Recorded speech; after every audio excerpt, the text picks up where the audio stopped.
Good afternoon, everyone, and welcome to today, Tuesday, January 2nd, meeting of the Finance Committee, the regular meeting. I would like to wish everybody a Happy New Year. And without further ado, I will call this meeting to order at 2:43 p.m.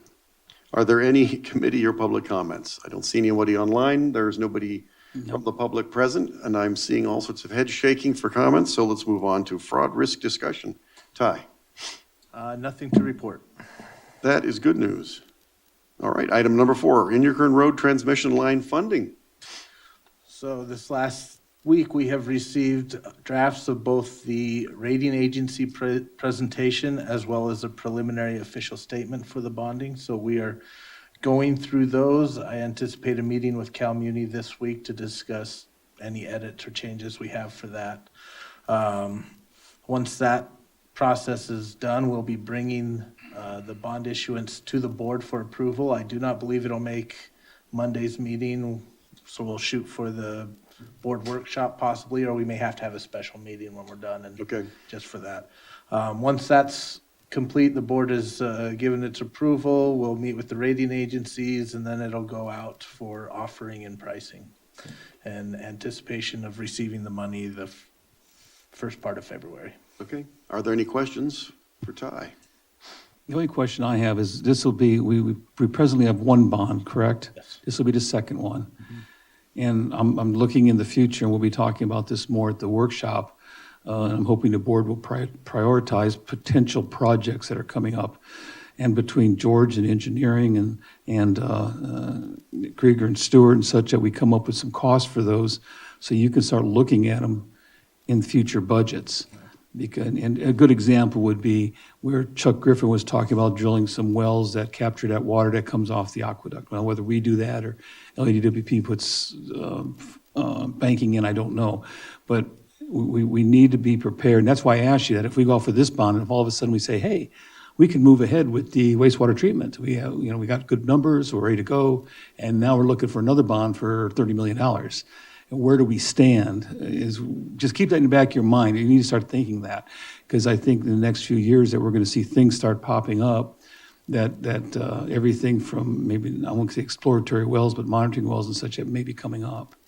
And I want to be able to put some prices on that and turn it into your hands to say, here's what we can afford to do and not do. Because I get the feeling that, at least since I haven't been on finance, I'm losing, we're spending money here and spending money here and spending money here. And I'm wondering, I'm getting a little worried. Yeah, my take has always been most stuff will have to put on hold until this adjudication's done. That's a big chunk of money every year.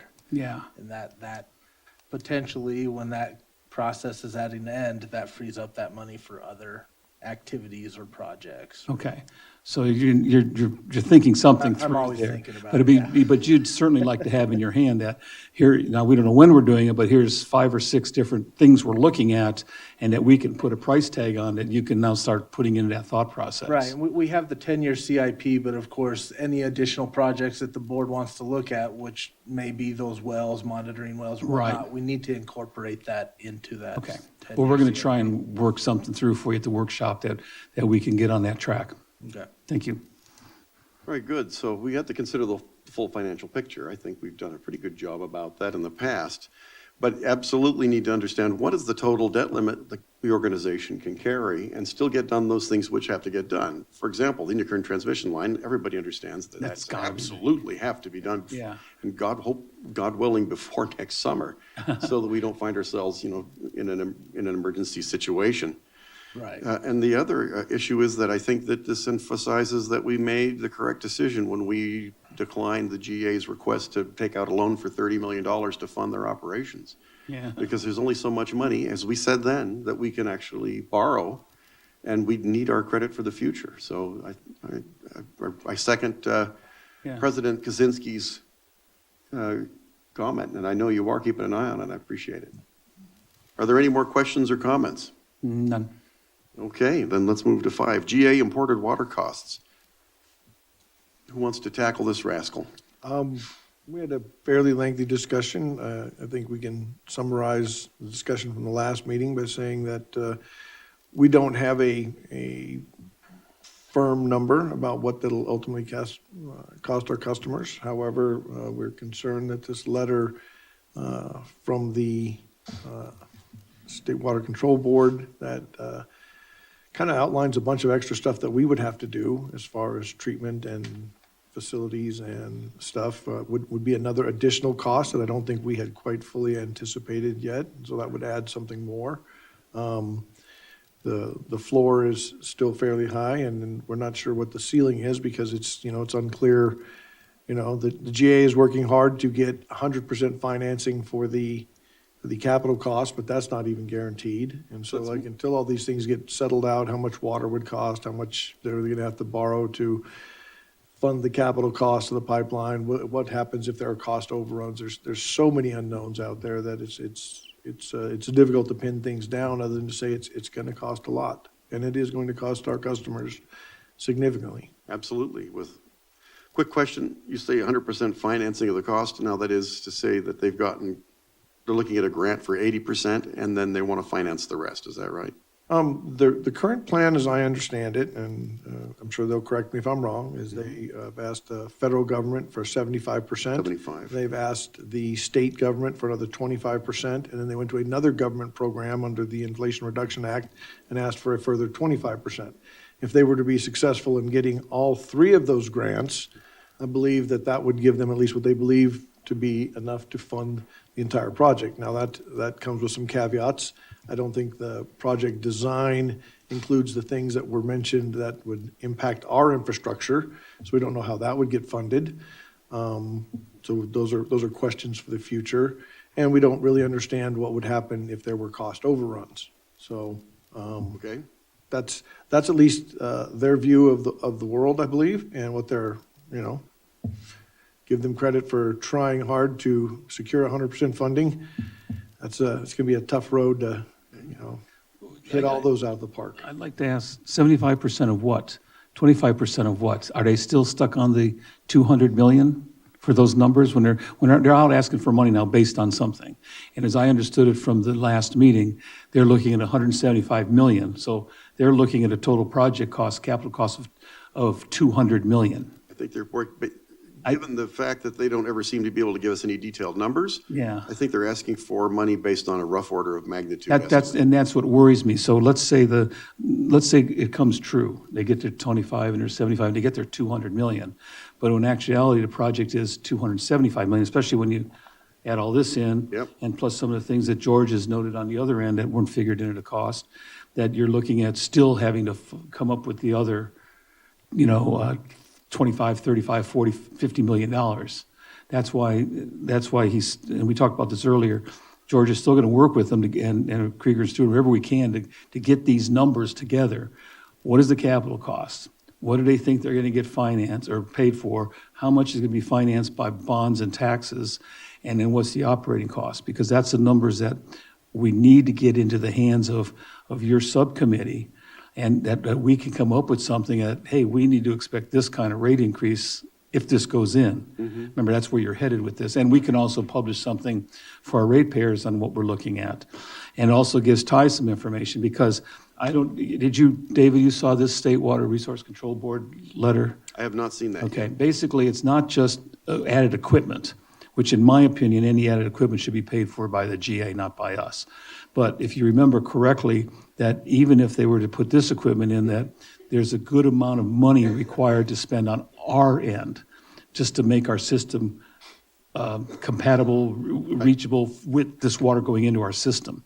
And that's the kind of thing that, who pays for that? Mm-hmm. And that's why that needs to be in the hand of Ty, and so he can keep that in the back of his head that, hey, if we're gonna have to pay for this, here's what it is. So I guess what I'm saying, there's still a lot of unknowns. Right. So Yeah. I'm a little alarmed that there are a lot of unknowns. Yes. The Water District would not be pursuing a project like this without fully understanding all of the ramifications and costs. And we can't get the information we need to make logical, reasonable decisions because they're just not forthcoming, or at least I'm not aware if they have been.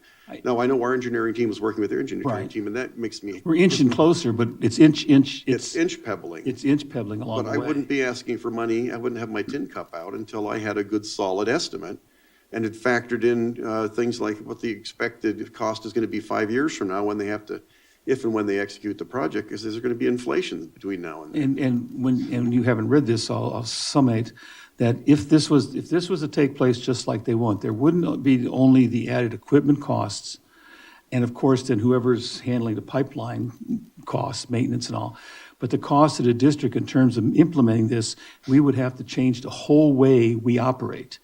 Because according to Division of Drinking Water, there's a number of requirements we'd have to have because this is surface water. Yes. And so how we handle it in our system and everything that we do changes. So you're looking at changing our operations, I don't know what, 50%, 60, a big percentage of the way we operate. So there's a cost involved with that as well. Training, that we get hit additional with. personnel, additional Right. equipment. Additional personnel, additional equipment, who knows what it is. So again, I'm glad George is here to try to keep working on this because he's inching away at it. But I think that we as a board need to set a timing, and not just for us, but for the ratepayers, for financial, that we say, okay, here's where we are. Now, this is the best information we have at this time. We've got to go by this to lay out our future. If I keep saying the big if the pipeline was somehow to go in or forced on us. And it's not a small number. So for transparency purposes, we need the best numbers possible, and if Right. they aren't forthcoming, if I Right. understand you, Yeah. we need to build our own estimates and let people know, and if they object to the cost, they need to contact their elected representatives at the city and county level. Yeah. I shouldn't say I was surprised to see something like this. You knew it was coming once it was reviewed. Yeah, our own engineering staff there- told us these issues were going to be a big problem. Yeah. So there Months are, ago. and there are some other things to consider. I mean, and I'm not an expert in these areas at all, but like, if the pipeline were to come, according to what I learned at Aqua, there would have to be some sort of contract between us and whoever operated that pipeline and AVEC. Yeah. With some agreed upon cost, so that, and we believe the GA is negotiating some of those costs at this point in time, what it would cost per acre, foot, and this sort of thing. And so, in the world of unknowns, we don't know what AVEC would charge, per acre foot, which is what it sounds like it would be. And I think we at least have an estimate of the operation and maintenance costs of the pipeline. We don't have a very clear understanding of where these costs would be apportioned. Some stuff would go on people's water bill, some would go on their tax bill, some would go whatever other means there are to pay for things. But ultimately, it's still the same group of people that sort of pay the taxes and pay the water bill and everything else. So we are getting closer, and we are at least understanding their perspective of how they think it's going, what it's going to be. And then we have all these other additional questions and concerns about our system. And so we're looking at enlisting, our consultants, Krieger and Stewart, and possibly even some additional consultants who specialized in this type of interagency agreements and costs. And I had a call today with Krieger and Stewart about that. We're going to set up a call and at least figure out a way ahead to do really sort of our best job at, having the best tools available and expertise available to us to estimate these costs so that we can get there.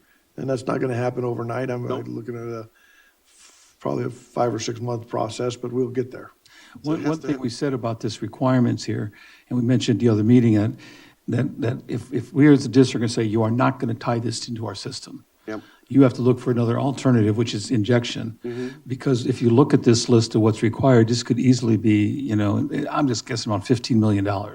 Plus the operating requirements for the district, what will that cost?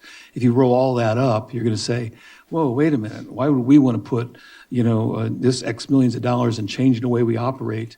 And it may be cheaper for them to do injection into and Renee's confirmed that if you were to inject it and have ample amount of time before it reaches wherever we extract it, then it becomes groundwater. Then we can handle like we do our other water. Right. So there's an issue. I understand what they're planning to import, 6,500 acre feet a year? Does anybody remember? That's the ballpark. 5,000. So it's 6,500 out in 2070. Yeah. It begins. In 2070. Yes, so that's the ultimate number. I don't have the spreadsheet in front of me, but I think the initial. It's 5K. I just need a It was ballpark. actually under 5K. It was like 44,000 something. So there's sort of this ramp up as time goes on. What's our current allotment under the GSA? 4390. So 4390. So they're going to import our current allotment into the valley. And That's how where much, they start, yeah. how much are we using right now per annum? Our customers? Yeah, 5,500. Below- And that's been below going down. 6,000, Yeah, It's come way down, you're right. over 30% since that we've been making a concerted effort. Yeah. And there's more slack in the system, and this is while the population's growing. At some point, it is possible that they'll be importing more water than our customers are going to use, and therefore injection becomes inevitable unless you want to shut the pipeline off, and then there's all sorts of attendant problems with that as well. So they're proposing, what it appears, I know what the assumption they're making, but it appears that they're proposing that they swap out our pumps for their water pipeline. And if you're going to look at it, in essence, now, I guess there's an assumption that we're going to keep growing the valley and there's going to be lots and lots of people. And that assumption's always made in every budget, but we never make that 3%, 5% growth. It's 1%, and it goes up and down pretty dramatically. So I don't think they're going to be needing all the water they're proposing to import. So I had a thought on this, and I'm going to ask Renee, put poor Renee on the spot. ASR is automated. Aqua. So, It's aquifer storage and recovery. okay. Right. So, yeah, aquifer storage and recovery. So I want to go do a site visit at a place that does that. We in Orange County, and there's some Yeah. places up north that do it. And essentially they're two-way wells. So the same well can inject water and draw water out of the same aquifer. Obviously, that would be, I think what I'm going to find is that that's probably very, very expensive and would be another huge cost for us. Right. You know, if we decided like, oh, okay, let's, if they send us this water, then we'll use our wells to inject it by converting them to ASR wells. I'd really like to understand what that is. That might be another thing, but I'm just gonna estimate that even something like that would be pretty costly. Okay. Staff, any comments? Make that microphone work. Anything else? I think that covers it. Okay, so. Yeah, and well, Ty said it perfectly. He said, until this adjudication is over, we're going to be on edge with just about everything we look at and what we plan. I mean, until the adjudication is. But I feel very strongly on one thing is that I don't think that we can look at the possible cost to the district, but I think anything involved, if this pipeline was forced on us, shouldn't be paid for by us. Regardless, if they want this water here, they need to get it here.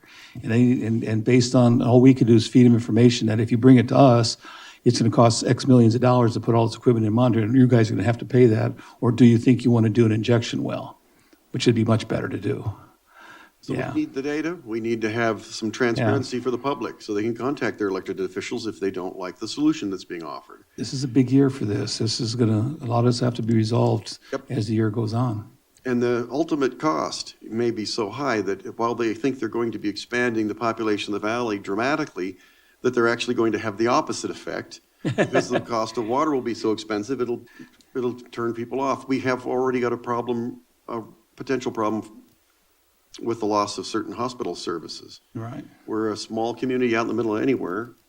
God's holy nowhere. We are lucky to have a hospital, but we don't have enough custom for the hospital to actually keep open these essential services. Now let's throw water on top of that. Let's increase the amount of expense that the hospital is going to have to cover, and that's going to make it even worse for them. It's not just one issue, it's a system of systems. And I think they might actually risk the growth of the town if they continue to proceed with this project, which I don't think is necessarily the best option. That's all I've got to say on that. And this needs to stay on here. I think we need to keep this refined as much as we can. And I think, Mr. Chairman of this committee, that you need to emphasize the fact that we need to come up with something to put in our hands as a district at some given time limit, 2 months, 3 months, 4 months, whatever it is. We can't continue to wait, just based on the information we have. Okay. Engineering needs it, finance needs it, we all need it. So I hear from the general manager that we'll have a better estimate in 5 or 6 months, but I think we need to have numbers at least rough order of magnitudes available and defendable in 3 months at the latest. And Because it is the election year, and I don't want this to push back past the election, because if people are engaging in leadership Yes. activities that are not in the public's best interest, that has to be brought to the public's attention before the election, not after. right, Okay. all right. Duly Anybody noted, else? And it shall be done. George, thank you. Thank you. Bet. All right, now I'll get off my high horse and go to financial statements, December 31st, 2023. Ty, All right, we're halfway through the year. Fiscal year. fiscal year, yeah. Feels like it, doesn't it? Wow. 2024 just flew by. Son of a gun. We have revenues for the period for the 6 months of 7.66 million, which is 600,000 below budget. I will note on the non-operating income, I may have not got all of that, so that could get a little better. I'll have to go back and review. On expenditure side, 8.18 million, which is 762,000 below budget. So our net's negative 524,000, but that is better than the budget by 150,000. So we're getting less income, but our expenses are lower than we expected, so it's not quite the Right. disaster yet, all right. Right. Capital expenditures to date, just over $1 million. Debt service principal of 555,000, and then you see the grand total for fees paid to the GSA of 13,430,000. How much so far this year? This year, I believe we are, well, right there, 1,593,000. So our capital expenditures this year so far are 1,557,000, and our extraction fee paid to the GA is almost twice our capital expenditures. Is that correct? 1.5 times. Okay, all right. Very good, thank you. That number on GA fees of the 1.6 million, that seems awfully low for mid-year, doesn't it? Well, Bill, because we're not producing as much water or selling as right, many. right. So we receive more in the summertime than we do in the Right. wintertime, obviously. We've got this new rate structure, so we're kind of learning how the curve is going to go with those GSA fees right now. I have taken into account on the expenditure side our overpayment, so this is what we actually owed. So there will be a credit going into the next Okay, And they've never Correct. clarified, I'm sorry, go ahead. current right. second half of the year. There we go. Okay, question to you and to George. Have we received any clarifying comments from the GA staff as to their process or procedure for changing our allotment? No, we're still running with 4390, Okay, And all you're right. still, as in the Prop 218. and you're still running the numbers for them, right? Didn't they want something changed on the way? They wanted us to be doing something for them They want two different checks, one for extraction Oh. fee and one for replenishment. Okay, all right. And I believe legal said no to that, is that correct? Right, so No, that's how we've been doing That's it. how we've been doing, it. Okay. we have, I'm sure you've heard this, but just in case, we've been using less water every year, and so we saved a great deal of money one year in GA fees, to which GA staff informed us that we were going to lower our allotment retroactively, so that it actually turned out to be just about even, that all that money thought we were saving would actually have to be sent into them. And then they were informed that it would have to take a 218 process, and we haven't heard anything for them to change our allotment. We haven't heard anything back since. Yeah, I suspect that they recognize that a 218 process is fairly binding in what it says. Yep. And so I wouldn't, I certainly haven't heard anything that would indicate to me that they were going to attempt to challenge us legally or otherwise on what we're paying for that. So, I mean, I think people should recognize when, economics is a real thing. When the price of something goes up, the consumption goes down. Yes, Same with water as with anything else. It's just what it is. and with the governor's mandates for conservation. So I'm a little worried about them making that move originally and then recently telling us that we were going to have to take the water they imported, which turns out not to be true either. And I wish they were a little more careful in their pronouncements. Well, now that I don't know they've backed away from, in the sense that I believe they feel they have the legal right to tell us to shut our wells off when they feel like they can. I think that's a different, legal issue, especially when it comes to operating a water system and who can and can't make decisions about operating a water system and what's safe and what's not safe. But, I believe they have at least insinuated that they could force us to take the water that they feel we need to take to offset other, And I don't users believe the in the law valley. allows them to do that. No, the adjudication will settle that. Yes, Yeah. it will. So I just, if, Well, there are, I looked at something more simpler, which is a state, you have a state certified person who operates your system.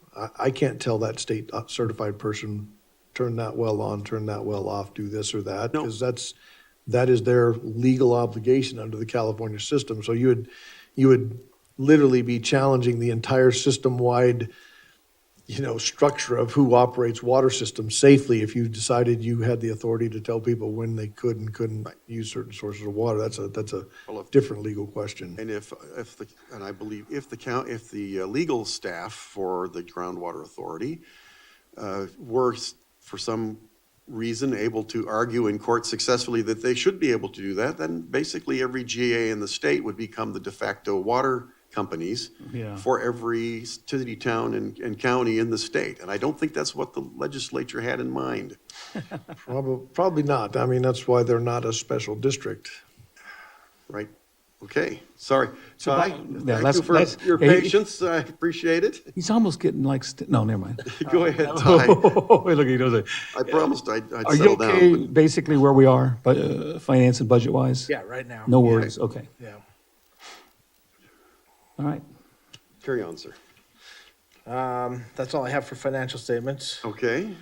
Accounts payable. How about accounts payable disbursements?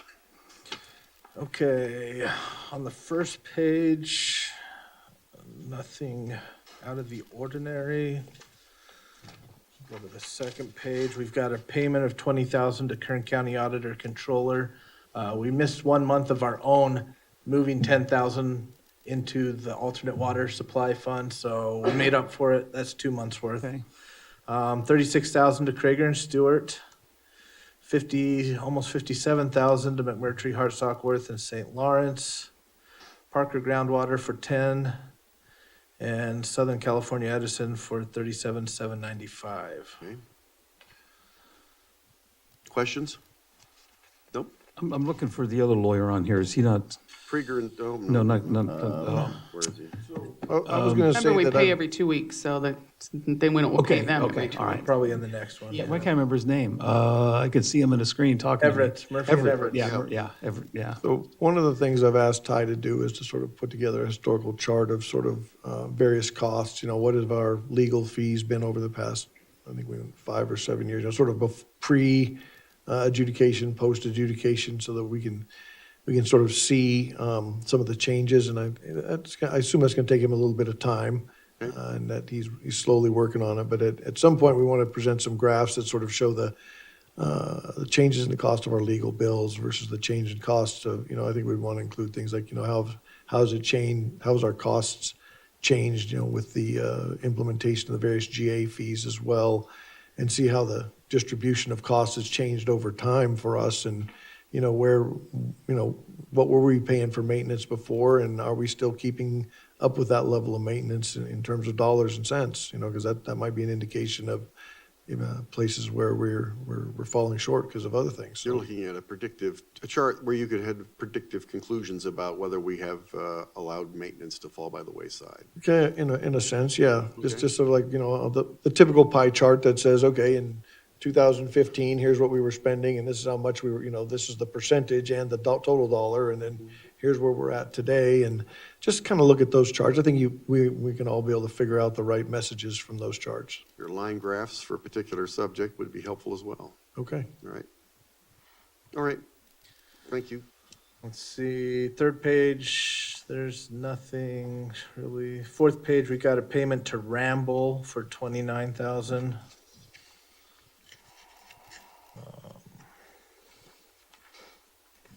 20,000, I see. What's that, sorry? Ramble. Oh, I see it there, 29,000, okay. Yeah, the next page, The next there's page one is for 20, 20. okay. We also have the GA payments, 208,000 and then 39,000. Corey Larick for 37,000. RSH Construction Services, 36,000. That's the booster station. And Let's see. following page, we got 21,000 for Santa Fe Water Systems for supplies, pipe, fittings. And then 14,000 for Univar Solutions, that's our chemicals. Okay. Any questions? Comments? Boy, those are big numbers. I'm just- Yeah, well, yeah. It is. And I didn't see a Murphy and Everett's in there, so we'll probably get hit twice this month. Yeah, okay. Murphy, that's at Murphy and Everett, yeah. So, Well, and the things that are, public information, and you can play connect the dots, I believe we've been accused of spending a lot of money on legal fees and this and that, but it's clear in our press releases that Ramble is a scientific company doing scientific work, and if you wanted to dig through here, you could see what we were, this is a public agency, you can see that we are spending a lot of money on science. We may not be able to tell you what that science is or exactly what it is, but it's a sizable investment, and it's good science. Yeah, because I didn't see, is Parker in this bunch, is he? Yeah, Parker's in there, Ramble's in there, first one, the yeah. various companies, Yeah, I but, think- so in the world of, He's in the first, yeah. what can you say? That is one thing you can say. It certainly answers, questions from the public about particular expenses. Yes. Plus, we're paying the lawyer fees for the GA through our, That's right. through our GA funds, Through the yeah. replenishment fee, they're Right. financing all sorts of management overhead costs by borrowing from that fund. So that's interesting. I wonder how they're going to pay that back on the small pumping fee that they're charging. All right, All I right. do need a recommendation for that one. Oh, to approve, Yeah. okay, I agree. to approve for payment, yes. Very good. All right, item 8, future agenda items, anyone? I keep thinking about Inyakern. I'm wondering what should, is there any more word for me? Maybe I should have asked this during P&E about what their issue is. In other words, is that a potential long-term project for us? And I don't know where we are on it. George might have Let me- more let me- info on that, yeah. So as the general manager, I made the following general managerish type decision. We're not entirely sure that they will always be able to pay us for our services. So we have continued to provide limited support on a per hour or per service billable basis. And we're going to treat them like any other customer. As long as they pay their bill, we will continue to provide service to them and help them with, in whatever way we can, to being a good neighbor. If they fall delinquent on paying us for the various small items and things that come up, where we've sent some of our crews out there to help them out with small things to help their system, then of course we would not be able to continue to provide them service, and we're sort of modeling it after how we would treat any other customer. So that's kind of where we're at, and we're not talking about really large dollar amounts here. Ty, I'm pretty sure it's What do not. we do, yeah, for them? We're probably sitting around 7,500, maybe 10,000. I think maybe changing chlorine out or helping them make sure their pumps are working or their air compressor broke, that little small things where they just don't have the mechanical expertise to get certain things done. And so they make requests to us, and we have a formal agreement with them to provide that type of help. But because of the financial difficulties they've expressed, I was asked whether or not we should just stop. And I said, well, no, as long as they prioritize paying us, we can continue with the small levels of service we provide them in the nature of being a good neighbor. And I think that's essential, but I'm looking down the road that something can happen because they are not in the best of shape, financially, mechanical wise, period. And one day I have a feeling they'll come and say, we need to make sure we get connected to this water system. And if that was to happen, what does that mean? Can they, from what I know and what the people I know out there, and the bill paying structure is hinky, You know, when you talk to Carol, he's basically, they're not sure where their money's coming from, or if they had to replace a well, or if they had problems with pipelines. When that kind of stuff begins to happen, are they going to look to us? And if they do, So this is, how are we prepared, or should we be prepared at all? so this is the discussion, and I think Renee might be able, I think you were in on that call with the state. I think the general idea is this, is that if they completely fail, whether that's financially or whether they can't pay their electric bill or whether they can't deliver water, the state has an emergency type program where they would send in a state contractor who would take over. Things that would have to happen is, you know, they would have to readjust their rates. And I think, are they actually trying to adjust their rates at this point in time? Are they trying, you know? I don't know. I think if they do that, of course, they have to go through the Prop 218 process, and I don't think they have the funds to issue one of Because those. they've reached out to me about the process, which I have shared with them. We know that they need to raise their rates if they're going to survive. Absolutely. And so we've offered, you know, Ty's offered to show them, this is how you do a 218 process, this is how you get your rates raised. And, you know, they've discussed doing things like, we're just gonna put everybody on a flat rate that gets us financially solvent and then try to solve their problems. You know, there's various things they could do, and then maybe that would transition to a variable rate based on usage once they could get enough meters installed to actually. If they can buy the meters.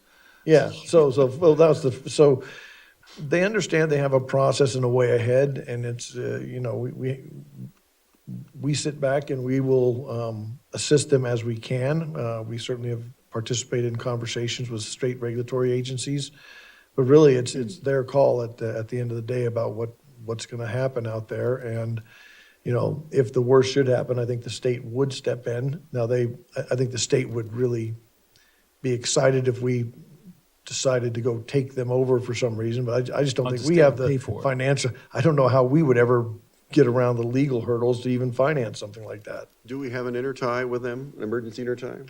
Right, because you couldn't even support them. You know, that northwest line, that would Yeah. have to go farther. Yeah, that's They not do gonna have happen. do they have a There's a second? freeway that separates us. Yeah, that's right. We only have a freeway to pass.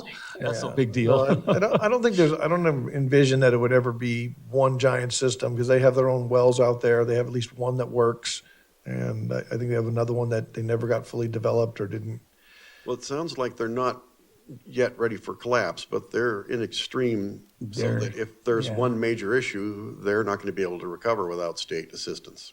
Yeah, and I think it's good that they've had discussions with the state, and the state is aware that they're in a difficult situation. I think if the state decided that, you know, I think the state might, before they sent in a state contractor, they might come to us at some point and say, would you? And I think then that would be a board question, so you guys should be prepared that someday they might come and ask us if we would. We've had that with Randsburg? Ransburg, but they managed to pull it out they're- out of the dive, and Yeah. There wasn't a money issue as much as they had a horrible management structure. And the state Okay. stepped in, yeah. This one's money, and this is deferred maintenance, and there's a whole lot of things that can go. So we don't anticipate that we won't get a knock on the door one day, whether it be from them or from the state saying, we need you to come down here Yep. and take this over. well, we can't take. And you're right. obviously, we couldn't unless someone paid for it. We can't do that unless somebody pays for it. Right, okay. I would prefer that they get back on sound footing Yeah. and remain a functional, effective, and Yeah. efficient, independent organization. Yeah, I would too. They have more than water, of course. Yeah. Wastewater. Yes, wastewater And I as well. think lighting and things like Oh, that. that's right, they got the wastewater. It's the community services. But wait a minute, district. they're also being sued by the GA Yes, because they haven't paid any of their fees. Can't get blood from a turnip. that's right. There's no money. They So, even if the GA wins, what are they going to do? And now the GA owns the Indian Community Yeah. Services District. Good luck with that. okay, all right. I Anybody was just think- asking about it because I'm looking down the road long-term, and if all of a sudden they say, this is yours. I think that if they lose the suit, they should give themselves to the GA. And Well, I've just let the- pictured a state let the because GA board the- run the organization. The GA, the state is pushing so hard to combine water systems from Yeah, ones that are correct. inoperable or substandard, and we're pushing so hard for that.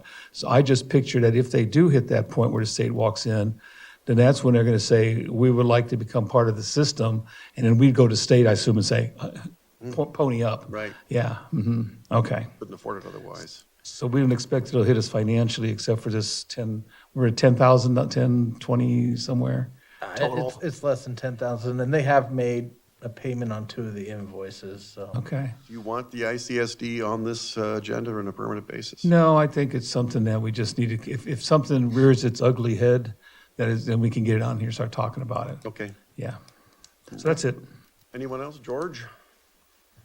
Ty, Renee? Future? All right, then let's go ahead and adjourn this meeting at 3:23 PM. Thank you for your time and attention. Okay.